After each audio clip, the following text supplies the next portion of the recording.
मेरे प्रिय साथियों, मैं सुरेंद्र मिश्र सतत गोत्रीय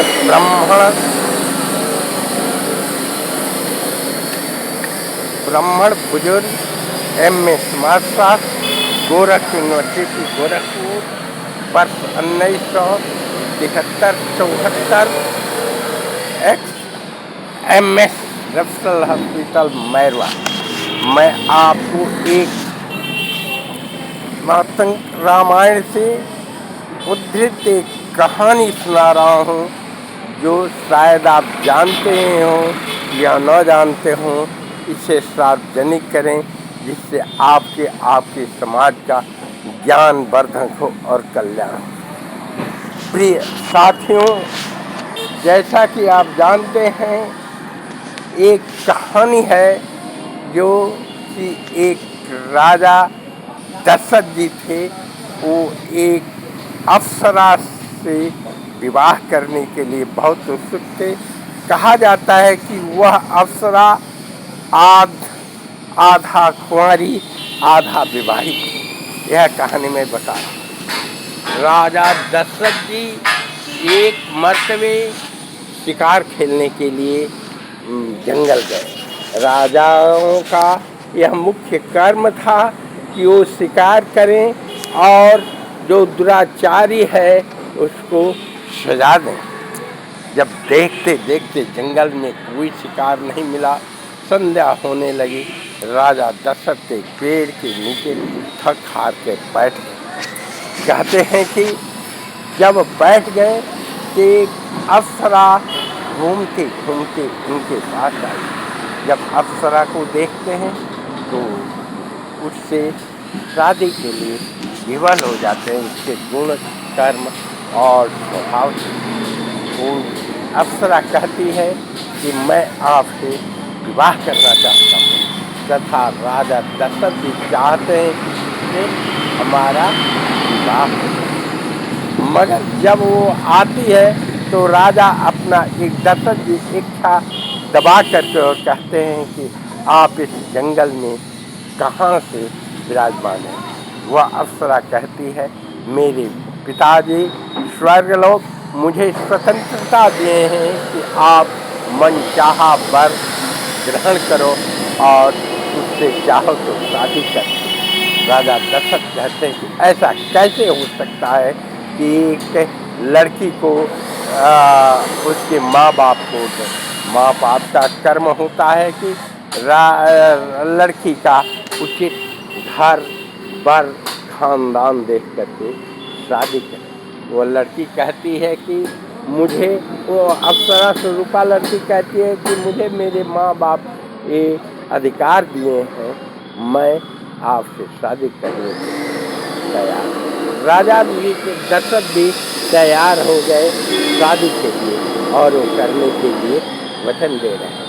वो अप्सरा कहती है कि मैं आपसे शादी करूँगा, मगर इस शर्त पर कि आप मुझसे उत्पन्न बच्चे को ही राजा से राजा बनाएंगे। मैं जानता हूँ आप 10 दिशाओं के नरेश हैं और एक बहुत ही तज्ञ राजा हैं। राजा दशरथ का शादी तो हुआ ही था, आप जानते हैं। जैसे कि 3 रानियाँ मुख्य थी, कैकेयी, कौशल्या और सुमित्रा। वैसे तो 1060 नारियाँ राजा दशरथ की मानी जाती हैं, मगर 3 रानियाँ ये मुख्य हैं, कौशल्या, कैकेयी और सुमित्रा।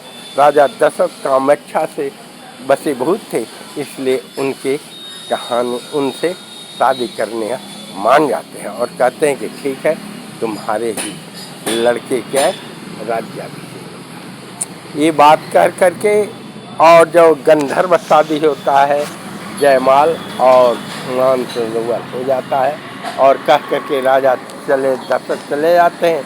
तुम इसी वृक्ष के नीचे तुम प्रतीक्षा करो, मैं जा रहा हूँ और जा करके वहाँ से राज्याभिषेक का शादी इसका समारोह का बारात लेकर आऊँगा और तुम्हें पानी ग्रहण करके ले चलूँगा। राजा दशरथ जाते हैं, वहाँ उनकी तीनों रानियाँ कैकेयी, सुमित्रा, कौशल्या उनका बहुत आदर करती हैं। और वैसे भी जानते हैं उनके दरबार में हजारों नारियाँ थीं जो रखेलीन या सेवक के रूप में मानी जाती है, उनके काम काज में भूल जाते हैं। तो मेरे प्यारे दोस्तों, इस पर राजा दशरथ वहाँ के एक के अनुसार ये करने लगते हैं और उनके राजकाज में भीग जाते हैं। राजा मातंग के पुत्र यत्री ऋषि थे। यत्री ऋषि के ये पर जब वो नहीं गए, वहाँ से लाने राजकाज में भूल गए, तो वहीं पैरते सेवा करते करते इनके ये में स्वर्गवासी हो गई। जब स्वर्गवासी हो गई तो यत्री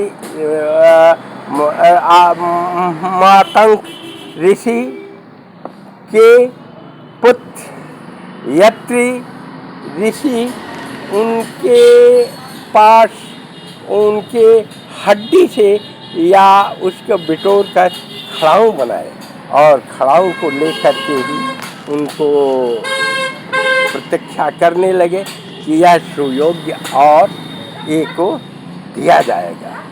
जानते हैं उनकी पत्नी ताड़ुका, उनकी पत्नी कौन है?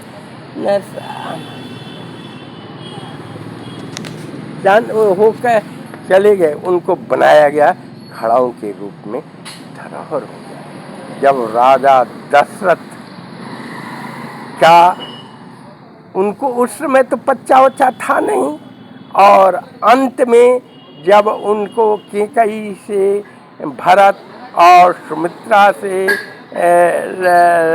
लक्ष्मण और शत्रुघ्न और राम कौशल्या से उत्पन्न हो गए, ये तो सब भूल गए थे।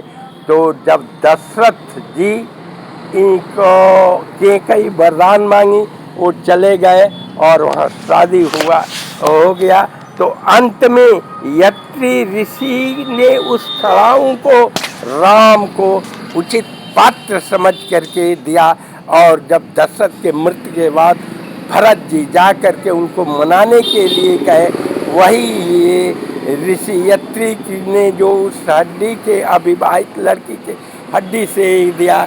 लक्ष्मण जी, अरे भरत जी अपने ताड़ुका लक्ष्मण जी नहीं भरत जी नंदीग्राम में अपने उनको सिंहासन पर रख करके नंदीग्राम में भ्रमण करने लगे। यह भी कहा जाए उस खड़ाऊ को रख करके और उसके आदेशानुसार पूजा पाठ करने लगे।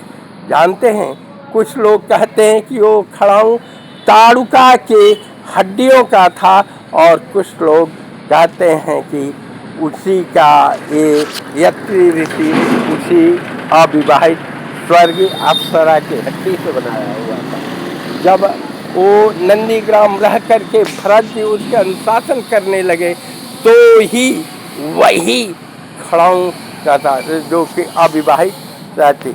इसलिए मेरे प्यारे साथियों, राजा दशरथ की एक ऐसी भी पत्नी थी जो कि आधा विवाहित थी और आधा अविवाहित। आधा अविवाहित थी तो मतलब बारात जाकर के दार नहीं किए थे, मगर गंधर्व विवाह मालार्पण और सुकृत हो चुका था। जय हिंद, जय भारत।